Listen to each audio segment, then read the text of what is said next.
Vores stemmer til Simba-prisen. Årets YouTuber. Den er vigtig. Morten. Morten Møster. Årets brug af stemme. Kender du det for lær at stave med ordblind? Det fortjener de virkelig. Årets collab. Skal vi prøve at sige det på samme tid? Mads Kolle og... Stemmer du på dig selv, Naja? Nej, okay. Hvis man skal bakke nogen op, så bliver man nødt til at bakke sig selv op. Så bind og stem på os, hvis I har lyst. Kæmpe tak.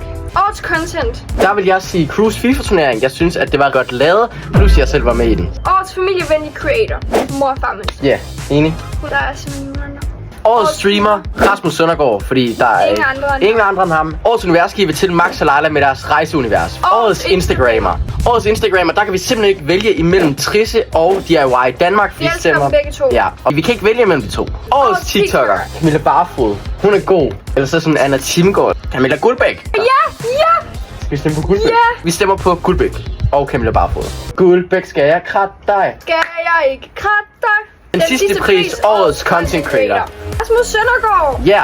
Han er kæmpestor. Så det var vores stemmer til Simba-prisen. Husk at stemme på dem, I synes skal nomineres, og tak til alle jer, der har stemt på os. Husk på os. Ja. Vi ses til Simba-prisen.